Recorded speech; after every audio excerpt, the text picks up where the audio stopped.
Kabanata 2. Yumaman ka. Pagnanasa. Ang simula ng lahat ng tagumpay. Unang hakbang patungo sa kayamanan. Edwin C. Nang bumaba si Barnes sa freight train sa Orange, NJ, 30 taon na ang nakararaan, siya ay parang isang palaboy, ngunit ang kanyang mga iniisip ay mga iniisip ng isang hari. Siya ay si Thomas A. mula sa riles ng tren. Habang papunta sa opisina ni Edison, nasa trabaho ang kanyang isipan. Nakita niya ang sarili na nakatayo sa harapan ni Edison. Siya mismo ay humingi ng pagkakataon na gawin ang isa sa mga nakakatuwang obsesyon sa buhay ni G. Edison, isang nagniningas na pagnanais na maging kasosyo sa negosyo ng mahusay na imbentor. Ang hiling ni Barnes ay hindi isang pangako. Hindi ito hiling. Ito ay isang matalim, tumitibok na pagnanasa na higit sa lahat. Ito ay tiyak. Ang pagnanais ay hindi bago pagdating kay Edison. Matagal na itong nangingibabaw na pagnanais ni Barnes. Sa simula, kapag ang unang hiling ay lumitaw sa kanyang isipan, marahil ito ay isang hiling lamang, ngunit kapag siya ay humarap kay Edison kasama nito, ito ay hindi lamang isang hiling. Pagkalipas ng ilang taon, si Edwin C.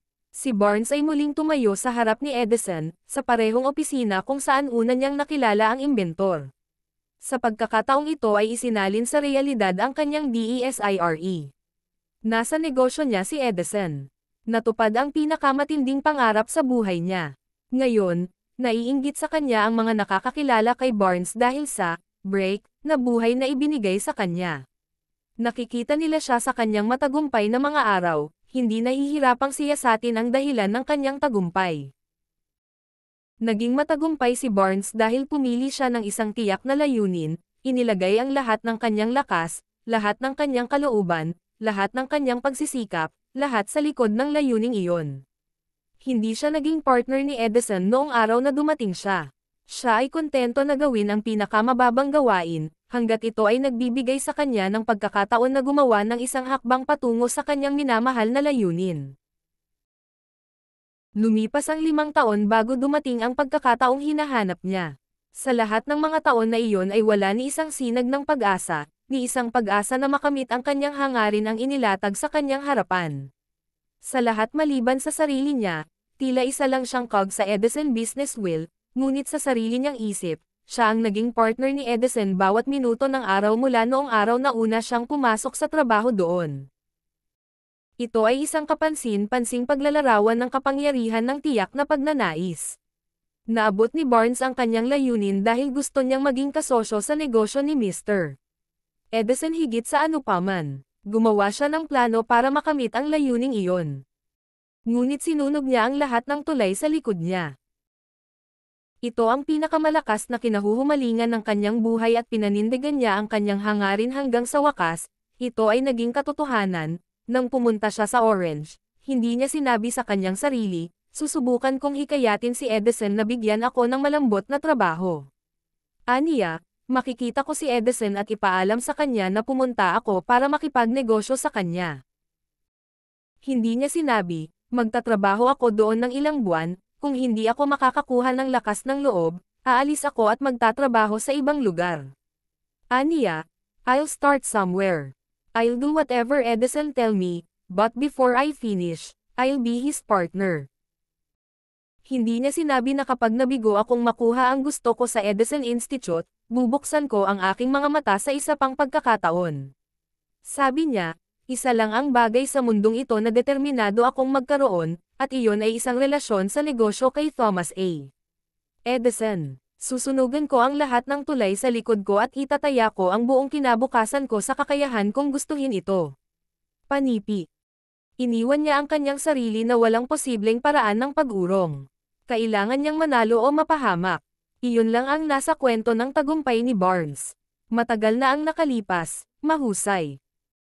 Ang isang mandirigma ay nahaharap sa isang sitwasyon kung saan kailangan niyang gumawa ng desisyon na magtitiyak sa kanyang tagumpay sa larangan ng digmaan. Ipapadala na sana niya ang kanyang hukbo laban sa isang makapangyarihang kaaway na ang mga sundalo ay higit sa kanya.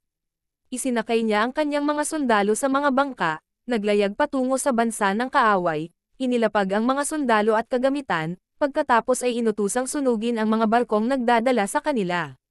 Sa pakikipag-usap sa kanyang mga sundalo bago ang unang labanan, sinabi niya, nakikita mo ang mga bangka na umuusok. Ibig sabihin, hindi natin maiiwan ang mga baybaying ito ng buhay maliban kung tayo ay manalo. Wala tayong pagpipilian ngayon, tayo ay manalo, o tayo ay mapahamak. Sila ay nanalo. Ang bawat tao na mananalo sa anumang gawain ay dapat na handang sunugin ang kanyang mga barko at putulin ang lahat ng pinagmumulan ng pag-urong.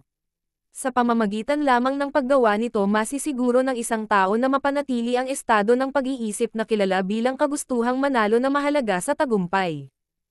Kinaumagahan pagkatapos ng malaking sunog sa Chicago, isang pulutong ng mga mangangalakal ang nakatayo sa State Street, tinitingnan ang umuusok na pagkasira, ay ang kanilang mga tindahan. Nagpunta sila sa isang komperensya upang magpasya kung susubukan nilang muling itayo o umalis sa Chicago at magsisimula sa isang mas promising na seksyon ng bansa. Nagkaroon sila ng desisyon, lahat maliban sa isa na umalis sa Chicago. Determinado na manatili at muling itayo, itinuro ng mga ngalakal ang mga guho ng kanyang tindahan at sinabing, "Mga Ginoo, sa lugar na iyon ay itatayo ko ang pinakadakilang tindahan sa mundo, gaano man ito karaming beses masunog, 50 taon na ang nakalipas." Ang tindahan ay binuo, nakatayo ito ngayon, isang matayog na monumento sa kapangyarihan ng mood na iyon, na tinatawag na pagnanasa na magsulat. Ang pinakamadaling gawin para sa Marshall Field ay gawin ang ginawa ng kanyang mga kapwa mangangalakal. Nang maging mahirap ang hinaharap at mukhang madilim ang hinaharap, hinailan nila ang kanilang mga sarili at pumunta sa kung saan tila madali. Markahan ng mabuti ang pagkakaibang ito sa pagitan ng Marshall Field at ng iba pang mga mangangalakal, dahil si Edwin C. Ito ay isang pagkakaiba na nagtatakda kay Barnes bukod sa libu-libong kabataang lalaki na nagtrabaho sa kumpanya ng Edison. Ang parehong pagkakaiba ay naghihiwalay sa halos lahat ng mga nagtagumpay mula sa mga nabigo. Ang bawat tao na umabot sa edad ng pag-unawa sa layunin ng pera ay nais ito. Ang pagnanais ay hindi nagdadala ng kayamanan.